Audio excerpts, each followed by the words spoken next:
Buenos días. En primer lugar, me gustaría dar las gracias a Vetan Clinics by Advance y al Hospital Clínico Veterinario por organizar y promover este tipo de charlas y también por contar conmigo hoy. Yo soy Mercedes Palma Ruiz, residente de neurología de primer año del Hospital Clínico Veterinario de la UAB. El tema sobre el que voy a tratar hoy es la ceguera, pero visto desde un punto de vista neurológico. A la hora de pensar sobre qué hablar en este tipo de charlas, quería hablar sobre un tema o una presentación clínica que fuese de interés para veterinarios que hiciesen neurología, pero también para veterinarios que se dedicasen a otras áreas. Y, por ejemplo, la ceguera al final es un signo clínico que un compañero o compañera de medicina interna puede ver en un gato con un hiperaldosteronismo, o también un compañero anestesista que sufre alguna complicación su paciente durante la anestesia, como una hipotensión o una parada cardiorrespiratoria, también puede despertarse con una ceguera de origen cortical. La presentación está dividida en dos partes principalmente. En la primera hablaremos de la anatomía de todo el sistema de la visión. También recordaremos cómo evaluar en neurología y en veterinaria perros y gatos concretamente esta visión. Y también hablaremos de algunos signos clínicos que pueden llegar a desarrollar este tipo de pacientes. En la segunda parte de la charla, lo que vamos a hacer es tratar dos casos clínicos. En ambos los pacientes presentan una pérdida de visión de origen neurológico, de origen cortical en estos casos, uno inflamatorio y el otro metabólico. Primero hablaremos de la anatomía y antes de comenzar a desglosar cada una de las partes que componen anatómicamente la visión, me gustaría basarme o utilizar estas dos imágenes. Son dos imágenes obtenidas a partir de una resonancia de encéfalo de un perro, de un artículo del 2022 de la revista Veterinary Ophthalmology, y son muy interesantes y muy visuales porque lo que hacen es, utilizando una técnica de resonancia un poco más nueva, que es imagen por tensor de difusión, utilizan la difusión anisotrópica y nos permite ver cómo se estructuran y cómo están organizadas las moléculas de agua, concretamente la sustancia gris. Afortunadamente para nosotros, la mayor parte del sistema de la visión está formado por sustancia gris y por eso nos permite obtener estas estructuras tan coloridas, que nos va a permitir seguir todo el trayecto que realiza el impulso nervioso desde que entra en el globo ocular en forma de estímulos lumínicos, se transforma la retina en impulsos nerviosos y llega hasta la corteza occipital. Todo este trayecto debe estar intacto para que un paciente pueda ver de manera consciente. El segundo artículo al que hago referencia, que es este de aquí abajo, es básicamente lo mismo, un poco más antiguo, estaba más centrado en perros y es el primero en el que utiliza esta técnica para describir la anatomía del sistema de la visión en veterinaria. Vamos a comenzar explicando cada una de estas partes de más rostral a más caudal. Al final todo comienza en la retina. La retina es un órgano que se encuentra dentro del globo ocular y lo que hace es transformar esos estímulos lumínicos que entran en el ojo a lo largo de sus 10 capas en impulsos nerviosos. Por lo tanto, cuando nos acude a consulta un paciente con una ceguera, ya sea aguda o progresiva, y el resto del examen neurológico es totalmente normal, los compañeros de oftalmología también tendrán que enfocar este caso, porque al final, si hay algo estructural dentro del globo ocular que no permite el paso de la luz, no habrá estímulos lumínicos que transformar en la retina. O sin embargo, si la exploración oftalmológica es totalmente normal, pero la retina no funciona de manera correcta y no transforma esta información en impulsos nerviosos, tampoco llegará nada a la corteza, por lo tanto el paciente no será visual. Después de la retina, lo que vamos a encontrar a la hora de valorar el fondo de ojo será el disco óptico. El disco óptico es el inicio del nervio óptico, como su propio nombre indica. Al final, el disco óptico es diferente tanto en forma como en tamaño en función de la especie que estemos valorando. Incluso dentro de la misma especie, en función de la raza que estemos valorando, puede cambiar de forma o tamaño. Aquí tenemos el ejemplo de un disco óptico de un perro y de un gato, valorando el fondo de ojo del paciente en este caso. Ambos son sanos. Estas imágenes es importante recordarlas para luego entender la anatomía y la fisiología normal, en este caso del fondo de ojo, para luego entender y poder determinar, llegar al diagnóstico de que hay alguna patología en este fondo de ojo. En el caso del perro, vemos cómo el disco óptico está mielinizado y cómo los vasos llegan hasta el centro. Sin embargo, cuando valoramos el disco óptico del gato, que es esta imagen de aquí, es de tamaño más más pequeñito, la mielinización comienza algo más caudal y los vasos se mantienen en el margen. Como hemos comentado, el disco óptico es el punto de inicio del nervio óptico. Recordamos, la luz entra en el globo ocular, en la retina se transforma estos estímulos lumínicos en impulsos nerviosos y estos impulsos nerviosos comienzan a transmitirse caudodorsalmente por el nervio óptico. Al final, es cierto que en neurología veterinaria el nervio óptico es un concepto muy arraigado que utilizamos todos, pero no es del todo exacto, en el sentido de que si entendemos como nervio un conjunto de axones que están fuera del sistema nervioso central y están mielinizados por células de Schwann, el nervio óptico no cumple esas características. Al final, el nervio óptico, en el origen embrionario, tiene el mismo origen que en el prosencéfalo. Está dentro del sistema nervioso central y sí que está mielinizado, pero por oligodendrocitos y contiene astrocitos. Por esto, tiene unas características que no tienen los demás nervios, que es que se encuentra rodeado de meninges y de espacio subaranoideo y de líquido cefalorraquídeo. Me parece importante decir esto porque al final es un nervio que puede sufrir patologías del sistema nervioso central y no del sistema nervioso periférico. Igualmente, como vamos a ir viendo a lo largo de toda la presentación, vamos a ir poniendo imágenes tanto de pacientes sanos como con pacientes con patologías para ir viendo o ir acostumbrándonos qué es normal y qué no y dónde mirar cuando queremos evaluar dónde está el daño en un paciente que ha perdido la visión. En esta imagen de aquí lo que tenemos es una imagen normal, dorsal, STIR. STIR es una secuencia de resonancia magnética que lo que hace es suprimir la grasa y en el sentido del nervio óptico nos permite valorarlo bastante bien. El nervio óptico vemos cómo se desplaza caudalmente desde el globo ocular, esa línea hipointensa del centro es el nervio en sí y las dos líneas hiperintensas que lo rodean son las meninges con el líquido cefalorraquídeo.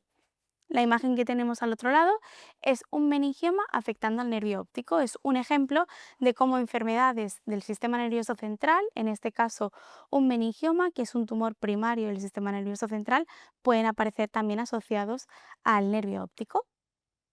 ¿Y qué recorrido realiza todo este nervio? Al final toda esta primera parte es muy anatómica para también ver y tener el concepto muy claro de dónde tenemos que ir mirando cuando queremos evaluar, en este caso, una resonancia de un paciente que ha perdido la visión.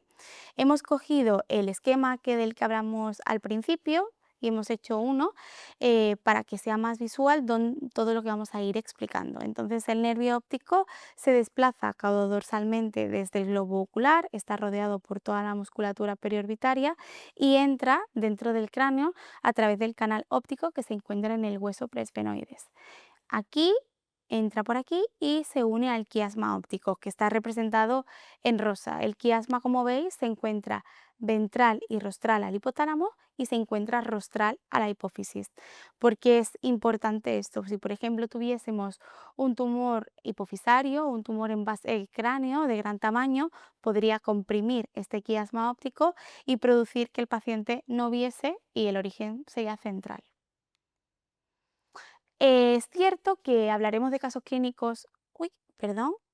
Es cierto que hablaremos de casos clínicos más adelante a lo largo de la presentación, pero me gustaría mencionar este caso clínico descrito en 2019 sobre que creo que ejemplifica bastante bien cómo enfermedades que afectan al sistema nervioso central pueden llegar a afectar al nervio óptico. Se trata de un paciente un beagle de 9 meses que acude a consulta por una historia progresiva de dolor cervical, fiebre y apatía, y a la hora de realizar una exploración física general también vimos, bueno, no vimos, sino vieron en el caso clínico que presentaba ceguera en el ojo izquierdo.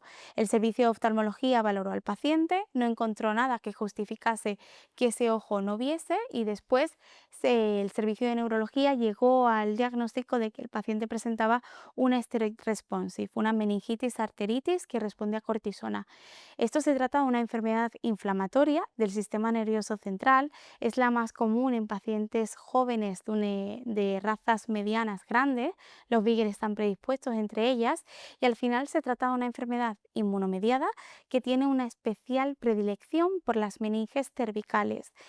La hipótesis a la que llega este artículo es que la inflamación leptomeningia que produce esta enfermedad también se extiende a las leptomeninges que envuelven el nervio óptico y por esto este paciente también presentaba una ceguera. Es interesante porque es el primer artículo que describe esta patología que suele cursar simplemente con dolor cervical y fiebre, aunque están descritas otras presentaciones, con una ceguera. Bien, vamos a seguir explicando un poco toda la anatomía de este impulso nervioso que se ha generado en la retina. Recordamos, entra la luz en el globo ocular, la retina es transformada en impulsos nerviosos, la información va caudodorsalmente por el nervio óptico, entra dentro del cráneo y se une al quiasma óptico. En este punto, la mayoría de los axones decusará. Esto quiere decir que cambia de dirección, cambian al lado contrario del encéfalo en este caso. El grado de decusación depende del paciente que estemos evaluando. Por ejemplo, en primates es de un 50%, en perros es de un 75%, en gatos de un 65%, en caballos de un 90%.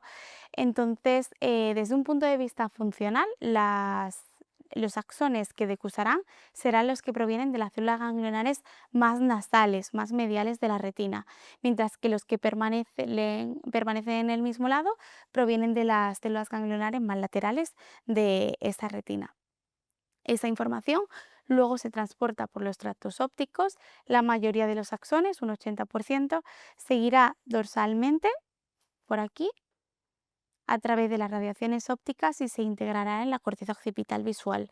Todo esto es la anatomía de la vía de la visión y por lo tanto cualquiera de estas estructuras tiene que estar, todas estas estructuras deben funcionar correctamente a la vez para que un paciente pueda ser visual. Si hay cualquier alteración estructural que interrumpa el paso de información en alguno de estos puntos, el paciente no verá en este caso y puede tener otros signos neurológicos también. Ahora, ¿cómo podemos evaluar clínicamente en la consulta veterinaria si un paciente ve o no? Y también cómo podemos llegar a localizar la lesión, saber dónde está el problema. En veterinario utilizamos principalmente la respuesta a la amenaza y el reflejo pupilar a la luz. La respuesta a la amenaza se trata de una respuesta, es algo aprendido que los pacientes no presentan en su nacimiento, sino que van desarrollando a lo largo del tiempo.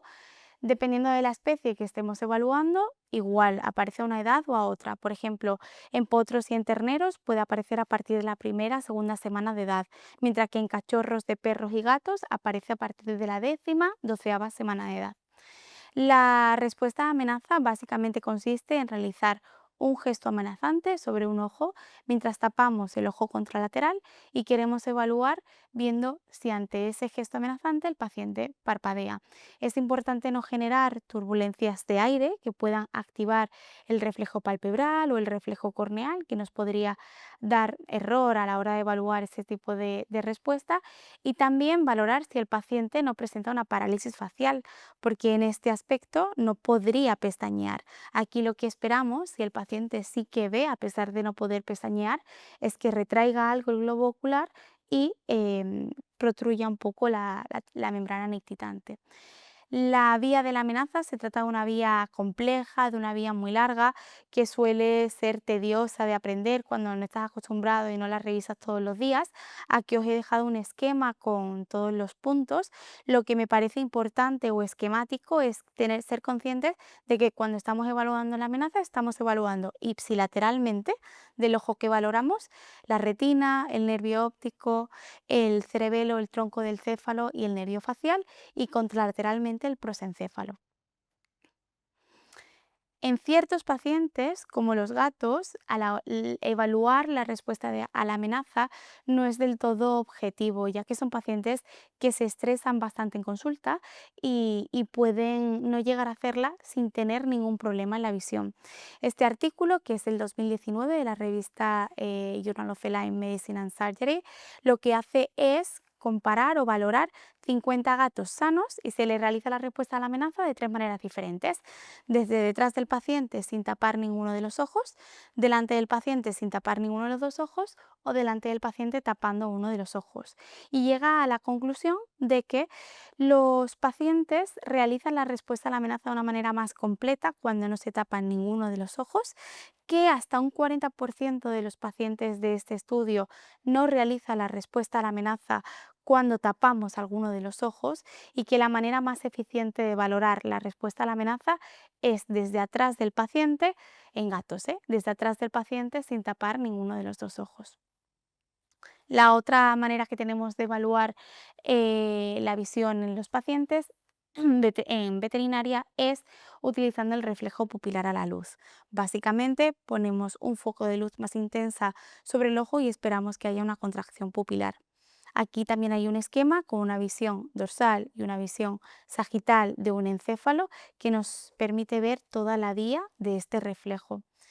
Es importante saber que hasta este punto, hasta el quiasma óptico, la vía será la misma que la respuesta a amenaza, ya que es necesario que ese nervio óptico y esa retina reciban esa luz para que luego el ojo, en este caso, en la pupila en este caso, se contraiga. La luz entra en el globo ocular, es transformada en impulsos nerviosos en la retina, es transmitida por el nervio óptico y llega al quiasma óptico.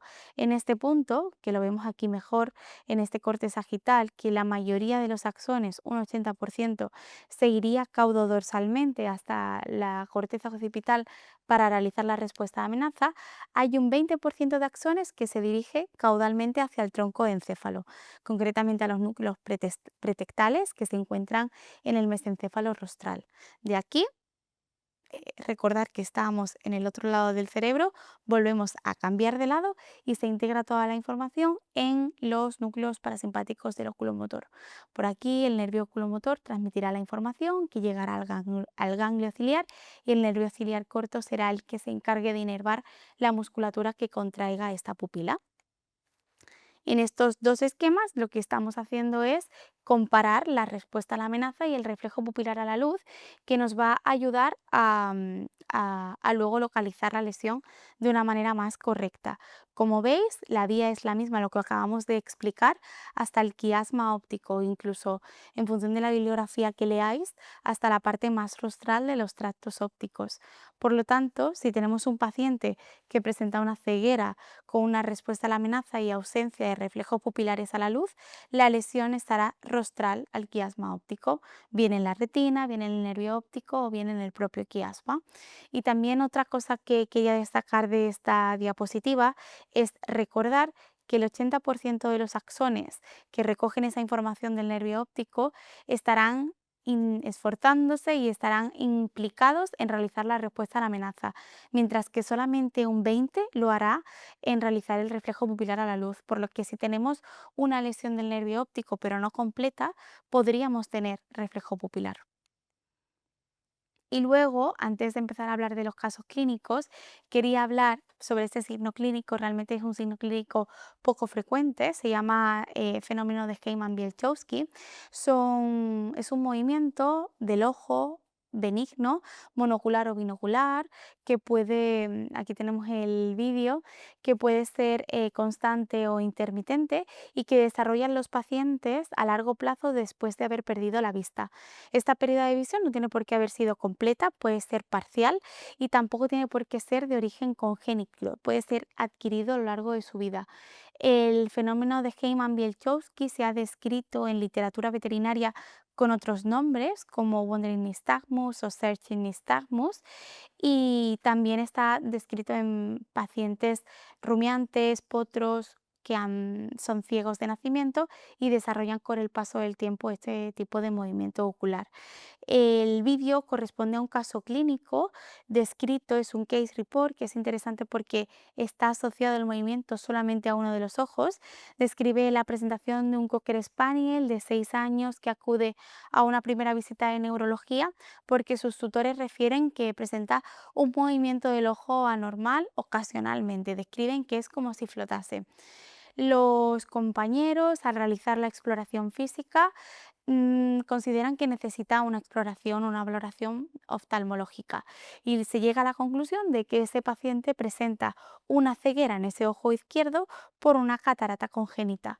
Entonces, nada, después de hacer resonancia, líquido cefalorraquídeo, descartar lesiones estructurales, se llega a la conclusión de que lo que presentaba era un fenómeno de Heyman-Wilczewski asociado solamente a ese ojo.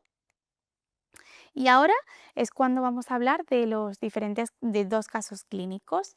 El primero de ellos es este paciente que acudió a nuestro hospital. Es un mestizo de pastor alemán de 5 años y se presenta por una ceguera aguda desde hace 24 horas. No ha progresado a ningún otro signo. A la hora de explorar físicamente al paciente todo era normal y a la hora de realizar un examen neurológico lo que llamaba la atención era que en la marcha se iba chocando con objetos y que a la hora de valorar los pares craneales presentaba una ausencia de amenaza bilateral y presentaba una midriasis bilateral con ausencia de respuesta a reflejos, con ausencia de reflejos pupilares a la luz. Aquí tenéis la imagen del paciente cedida por el servicio de oftalmología del hospital. Entonces, lo primero que debemos hacer es localizar la lesión, ver dónde está nuestro problema, para plantear una serie de diagnósticos diferenciales para que las pruebas que nosotros propongamos para el tutor y para este paciente tengan sentido. Al final, no tenemos ni respuesta a la amenaza ni reflejo pupilar a la luz. Por lo tanto, la lesión, y no tenemos ninguna otra alteración neurológica, se encontrará prequiasmática, bien sea en la retina bilateralmente, en el nervio óptico bilateralmente o en el quiasma óptico. De cara a enfocar los diagnósticos diferenciales, basándonos más en si fuese neurológico, no hablando de los diagnósticos diferenciales desde un punto de vista oftalmológico, utilizamos la regla del vitamín D en función de si es vascular, inflamatorio infeccioso, traumático y este esquema también en función aquí de la progresión. En este caso ha sido agudo, no es progresivo, pensamos en algo inflamatorio infeccioso como una neuritis óptica, inflamatoria o infecciosa. También podemos pensar en una neoplasia, es cierto que esperaríamos que fuese algo más progresivo, pero una masa en base de cráneo puede producir de repente esta ceguera si comprime el quiasma óptico. Y al final también hemos hablado que el nervio óptico es una estructura del sistema nervioso central que puede sufrir patologías como tumores primarios del sistema nervioso central. Y también incluimos dentro de nuestro diferencial vascular. Solo hay un caso clínico reportado del 2018 y habla de una neuropatía isquémica asociada al nervio óptico por una hipertensión en el paciente. En este caso, como era un paciente que presentaba una ausencia de amenaza bilateral y ausencia de reflejos pupilares a la luz y el resto de examen neurológico era totalmente normal, como hemos comentado antes, primero pedimos a nuestros compañeros del servicio de oftalmología que valore el caso, que valore si realmente ya en el globo ocular o en la retina hay algún problema que hace que el paciente no vea. En este caso, los compañeros lo que nos comentaron es que este paciente presentaba una catarata dorsal incipiente aquí en el ojo izquierdo, pero que no justificaba la pérdida de visión, y lo que sí le llamaba la atención es que al valorar el fondo de ojo, en ambos ojos la papila del nervio óptico se encontraba rojiza y elevada. Me gustaría en este caso mencionar este artículo, que mencionaremos también posteriormente. Es un artículo que lo que hace es revisar 96 casos de perros con neuritis óptica y va describiendo qué cambios nos podemos encontrar en el fondo de ojo, en la resonancia, qué tratamiento podemos instaurar. En el caso del fondo de ojo los clasifica en dos, y esto es importante porque la neuritis óptica no siempre afecta a todo el nervio óptico como tal, por lo tanto no siempre vemos ya en el disco óptico una lesión. Estas neuritis ópticas se llaman retrovulvares cuando no hay lesiones en el fondo de ojo. Sin embargo, sí que podemos obtener lesiones en fondo de ojo, están muy bien descritas en este artículo y en este caso se llamarían intravulvares. Podemos ver cómo la papila del nervio óptico está elevada o cómo está atrofiada, cómo hay hiperpigmentación de la zona notapetal o focos inflamatorios alrededor de esta papila del nervio óptico. Como los compañeros de oftalmología no encontraron nada como tal, menos los hallazgos del fondo de ojo que justificase que el paciente no viese, y los hallazgos eran muy sugestivos de una neuritis óptica, el caso lo seguimos llevando al servicio de neurología. Realizamos una ecografía abdominal, una radiografía de tórax, era todo normal y seguimos con las imágenes más avanzadas y las pruebas más invasivas, que son bajo anestesia general, como es la resonancia magnética. Obtuvimos esta imagen, al final es una imagen dorsal del encéfalo de este perro en este caso, y lo que se ve es que ambos nervios ópticos se encuentran engrosados y también después de administrar contraste realzan poscontraste. Esta imagen es bastante sugestiva de una neuritis óptica y en este punto lo que hay que saber es si esta neuritis es inflamatoria o infecciosa, es decir, si es infecciosa porque ha adquirido tiene alguna enfermedad infecciosa como por ejemplo neospora que produce estas lesiones, o si es autoinmune. Nos ayudamos con la extracción del líquido cefalorraquídeo y enviar pruebas infecciosas para realmente descartarlas y confirmar que la pleocitosis cuadra con una neuritis óptica. En este caso había pleocitosis, que es cuando el líquido cefalorraquídeo es anormal y hay más de 5 células por microlitro, había 302 células. Hicimos una citología del líquido para ver qué tipo de células hay y eran linfocíticas. Los linfos no tenían mal aspecto, por lo que no nos hacía pensar en un linfoma. Las proteínas estaban elevadas y descartamos enfermedades infecciosas realizando PCRs. Por lo tanto, llegamos al diagnóstico de que este paciente presenta una neuritis óptica bilateral, o también llamada una forma óptica de una meningoencefalitis. Lo que vamos a hacer ahora es revisar un poco algunos artículos que hablan de esta patología para poder conocerla y entenderla un poco mejor. Estos dos artículos, uno de ellos es el que hicimos mención anteriormente, lo que hace es describir qué nos podemos encontrar. Y lo que yo quisiera destacar es que sí que es cierto que nos podemos encontrar cambios en el fondo de ojo en un 71%, también nos podemos encontrar cambios en la resonancia, el nervio óptico engrosado en un 67% o realce meningio en un 58%, el líquido cefalorraquídeo puede ser normal en un 89%, pero nunca llegamos al 100%, es decir, podemos tener casos de neuritis óptica en el que el paciente acuda a consulta con una ceguera con ausencia de amenaza bilateral, ausencia de reflejos pupilares a la luz y que todas las pruebas sean normales y que también respondan a tratamiento inmunosupresor. Por lo tanto, no descartar esta patología si no encontramos una pleocitosis o cambios en resonancia magnética o en el fondo de ojo. El tratamiento es inmunosupresor, cortisona a dosis inmunosupresoras. También se puede combinar con citarabina o con ciclosporina. En uno de estos artículos también lo que hace es valorar el pronóstico de recuperar la visión y en un 50% de los casos se recupera la visión. Hay otros artículos que están más enfocados a qué lesiones podemos encontrarnos en resonancia magnética asociadas a esta patología. Aquí es este artículo de aquí, del 2021, un Frontiers, y algunas de las imágenes son esta. Podemos ver cómo en la secuencia STIR, que recordad es esa secuencia de resonancia magnética que lo que hace es suprimir la grasa y por lo tanto nos permite ver estructuras mucho mejor como el nervio óptico. Hay veces que la señal de STIR está modificada sobre el nervio óptico, hay veces que al valorar el quiasma óptico, recordad también, se encontraba ventral al hipotálamo y rostral a la hipófisis, está de mayor tamaño o de diferente forma, o realza poscontraste, tanto el quiasma como los nervios. Y luego este otro artículo se centra más en valorar qué pronósticos están asociados cuando un paciente presenta esta enfermedad a recuperar la visión.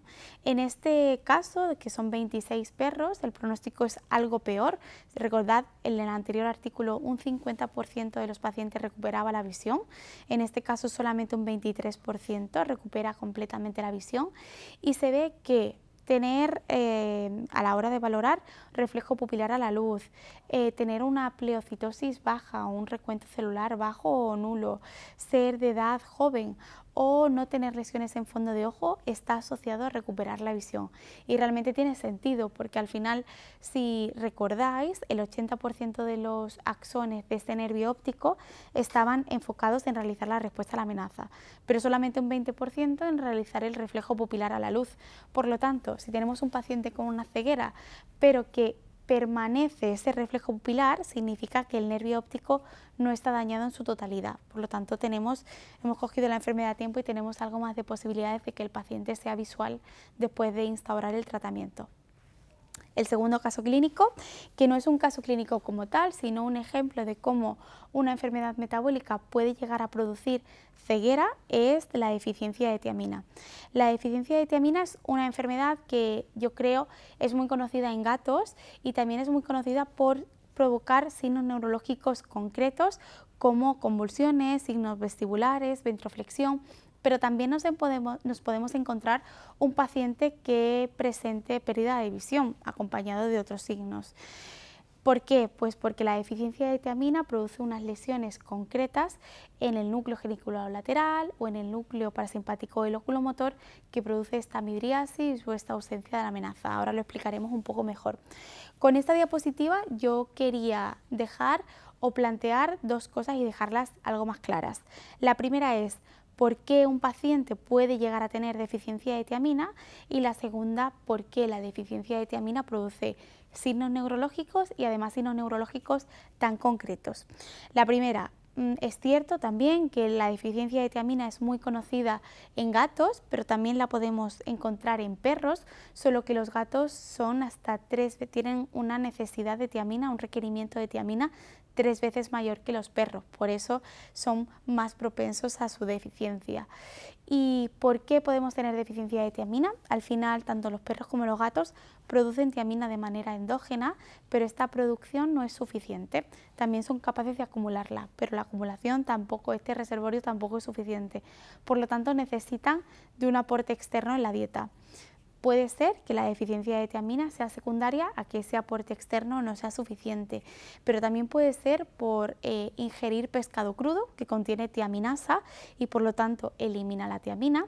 También puede ser por consumir alimentos cocidos al vapor, que estas altas temperaturas también la inactivan, y también puede ser por consumir alimentos que se han desinfectado con sulfitos, que también inactivan la tiamina.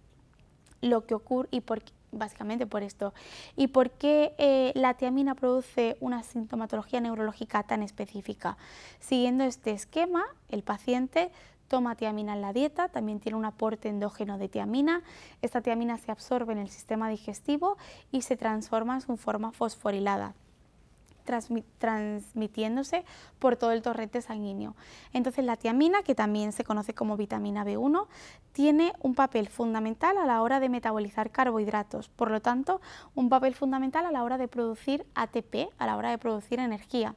El sistema nervioso central es un órgano, o en este caso el cerebro, muy sensible al déficit energético y en concreto a algunas zonas. Por lo tanto, si no tenemos esta suficiente energía, habrá lesiones. Básicamente, lo que ocurre es que esta forma fosforilada de tiamina es la necesaria para que el piruvato pase a acetilcoenzima A en el ciclo de Krebs antes de comenzarlo. Si este piruvato no se produce esta conversión, habrá menos producción de energía porque el ciclo de Krebs no se realiza de forma eficiente, pero también habrá una acumulación de lactato. Suelen ser pacientes que, si vemos su analítica, tienen los niveles de lactato alto. Por lo tanto, aquí ya tenemos un lactato alto y tenemos un ATP bajo que histológicamente en estas zonas concretas del cerebro se transforma como unas lesiones necróticas hemorrágicas, concretamente en núcleos vestibulares, en los núcleos parasimpáticos del oculomotor, en el núcleo geniculado lateral, que esto justifica los signos vestibulares, justifica la midriasis, justifica la ausencia de respuesta a la amenaza. También en este ciclo de Krebs hay un paso aquí. El paso de alfa-cetoglutarato a succinilcoenzima A también requiere de esta forma fosforilada de la tiamina. Lo que ocurre es que cuando esta conversión no se realiza de forma eficiente, de manera eficiente, se acumula muchísimo glutamato, que es un neurotransmisor excitatorio. Entonces también hay parte del cerebro que son muy sensibles a esta cantidad excesiva de neurotransmisores excitatorios y podemos tener un paciente que llega a convulsionar. En resumen, ya hemos entendido toda la sintomatología que puede llegar a desencadenar una deficiencia de tiamina: signos vestibulares, ceguera, convulsiones. Aquí tenemos un caso clínico de un gatito que se presentó en consulta con signos vestibulares y también ausencia de amenaza bilateral. Llevaba perdido varias semanas. Se realizó una resonancia magnética y se vieron lesiones simétricas bilaterales que afectaban a localizaciones muy concretas. El núcleo geniculado lateral, que recordemos es una de las partes necesarias en toda la vía de la visión, y los núcleos vestibulares mediales. Bueno, al final es una enfermedad metabólica, hay que pensar que algo metabólico lo que nos va a producir son lesiones bilaterales simétricas en el cerebro si nos la produce, por el tipo, por la presentación clínica, la especie y las lesiones en resonancia, se llega a que lo más probable es que haya una deficiencia de tiamina. También se miden los valores de tiamina en sangre, se suplementa y se repite la resonancia magnética a las 3 semanas. El gatito ha mejorado muchísimo neurológicamente y se ve como estas lesiones que encontramos en la figura A, ya en la figura B desaparecen o están muy tenues. Bien, realmente estos eran los dos casos clínicos que enfocaban la ceguera desde un punto de vista neurológico. No significa que la ceguera solamente pueda estar producida bien por algo infeccioso, inflamatorio o metabólico, pero sí lo que quería es dar ejemplo de que no todos los pacientes que acuden a consultas ciegos son pacientes oftalmológicos, que hay un abanico muy amplio de patologías nerviosas que pueden hacer que el paciente sea ciego y que también son patologías que pueden ser curables.